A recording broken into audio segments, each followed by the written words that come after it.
Hello दोस्तों, आपके अपने यूट्यूब चैनल लॉजिकल मैथमेटिक्स में स्वागत है। फ्रेंड्स, आज मैं बात करने वाला हूँ जनरल कंपटीशन में पूछे जाने वाले मैथ के सिलेबस के बारे में। तो फ्रेंड्स, अगर आप जनरल कंपटीशन का तैयारी करना चाहते हैं तो आपको मैथ्स को पढ़ना बहुत ज़रूरी होगा। एसएससी, रेलवे एंड बैंक, इसमें मैथ्स तो पूछा ही जाता है। तो फ्रेंड्स, मैथ पढ़ने से पहले आपको सबसे पहले उसके बारे में जानना ज़रूरी है कि मैथ्स में क्या क्या पढ़ना होगा। तो चलिए मैं आज इसी के बारे में बात करने वाला हूँ। तो सबसे पहले पढ़ना होता है मैथ्स में नंबर सिस्टम, उसके बाद पढ़ना होता है अर्थमेटिक्स और उसके बाद पढ़ना होता है एडवांस। तो मैं इसमें बारी बारी से बताता हूँ कि नंबर सिस्टम में क्या पढ़ा जाता है और अर्थमेटिक्स में क्या पढ़ा जाता है और एडवांस में क्या पढ़ा जाता है। तो चलिए मैं बात कर लेते हैं कि नंबर सिस्टम में क्या पढ़ा जाता है। फ्रेंड्स, नंबर सिस्टम में सबसे पहला चैप्टर पढ़ना होता है यूनिट डिजिट। यूनिट डिजिट यानी इकाई अंक। उसके बाद पढ़ा जाता है flash value and face value यानी स्थानीय मान और जातीय मान। उसके बाद पढ़ा जाता है लास्ट जीरो नंबर, मतलब अंतिम में शून्यों की संख्या। इससे संबंधित भी प्रश्न पूछ लिया जाता है। उसके बाद पूछा जाता है रिमाइंडर थ्योरम। उसके बाद पूछा जाता है रिमाइंडर थ्योरम। उसके बाद फ्रेंड्स पूछा जाता है टेस्ट ऑफ डिविजिबिलिटी यानी विभाज्यता का नियम। उसके बाद फ्रैक्शन।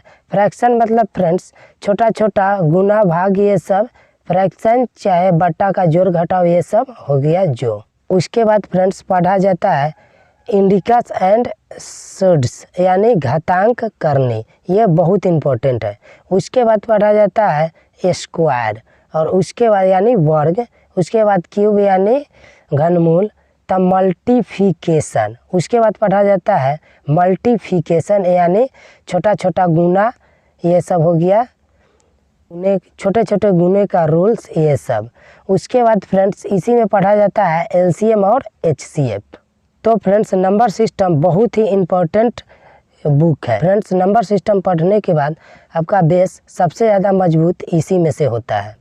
तो चलिए अब देख लेते हैं अर्थमेटिक्स। अर्थमेटिक्स में क्या क्या पढ़ा जाता है। इसमें फ्रेंड्स सबसे पहले आपको रेशियो एंड प्रोपोर्शन पढ़ा जाता है, जिसको हिंदी में बोलते हैं अनुपात और समानुपात। उसके बाद पार्टनरशिप पढ़ते हैं, मतलब साझा। उसके बाद फ्रेंड्स एलिगेशन पढ़ते हैं। फ्रेंड्स सबसे ज़्यादा जनरल कंपटीशन में मैथ पूछा जाता है तो अर्थमेटिक्स से ही, सबसे ज़्यादा अर्थमेटिक्स से ही क्वेश्चन आता है। उसके बाद पढ़ते हैं एवरेज, उसी में एज भी पढ़ लेते हैं। उसके बाद फ्रेंड्स उसके बाद है पार्टनरशिप, उसके बाद है पार्टनरशिप और उसके बाद है टेज। उसके बाद पढ़ते हैं फ्रेंड्स परसेंटेज और उसके बाद पढ़ लेते हैं प्रॉफिट एंड लॉस यानी लाभ और हानि। उसके बाद पढ़ते हैं फ्रेंड्स टाइम एंड डिस्टेंस यानी समय और दूरी। उसके बाद पढ़ते हैं फ्रेंड्स टाइम एंड वर्क यानी समय और कार्य। उसके बाद पढ़ते हैं बोट एंड स्ट्रीम। उसके बाद बोट एंड स्ट्रीम यानी नाव धारा, इससे भी बहुत ज़्यादा प्रश्न पूछा जाता है, ट्रेन से संबंधित प्रश्न। उसके बाद एसआई यानी सिंपल इंटरेस्ट और सीआई यानी कंपाउंड इंटरेस्ट यानी साधारण ब्याज और चक्रवृद्धि ब्याज। तो फ्रेंड्स सबसे ज़्यादा प्रश्न पूछा जाता है तो अर्थमेटिक्स से ही सबसे ज़्यादा प्रश्न पूछा जाता है।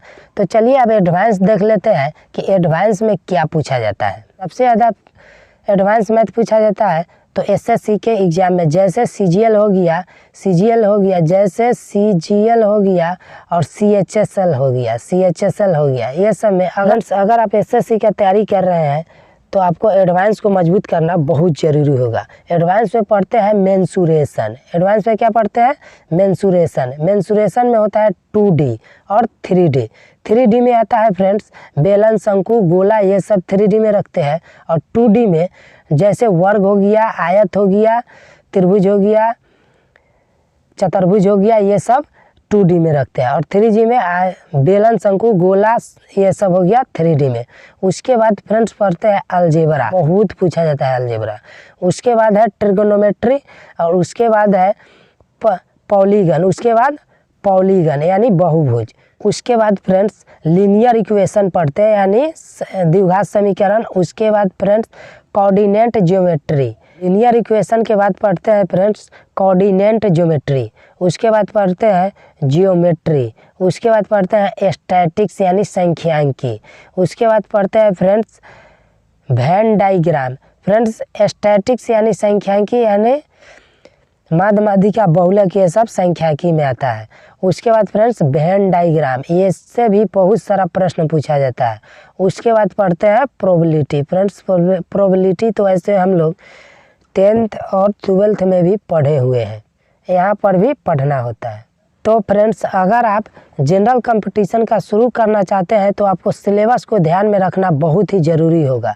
इसके साथ साथ आपको ये भी ध्यान में रखना होगा कि किस 3 बुक है, नंबर सिस्टम है, अर्थमेटिक्स है और एडवांस है, ये 3 बुक में कौन से सबसे ज़्यादा प्रश्न आता है। तो सबसे ज़्यादा प्रश्न आता है तो अर्थमेटिक्स से आता है।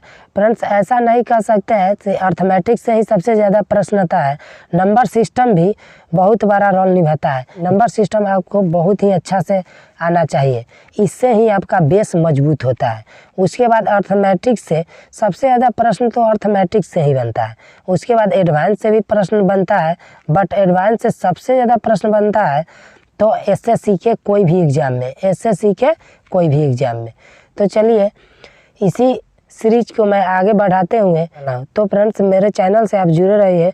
मैं आपको इस पर मैथ का पूरे सिलेबस को बारी बारी से कराने वाला हूँ। सबसे पहले मैं नेक्स्ट वीडियो लेकर आएंगे तो नंबर सिस्टम के कोई एक चैप्टर का रहेगा, नंबर सिस्टम के कोई एक चैप्टर का रहेगा।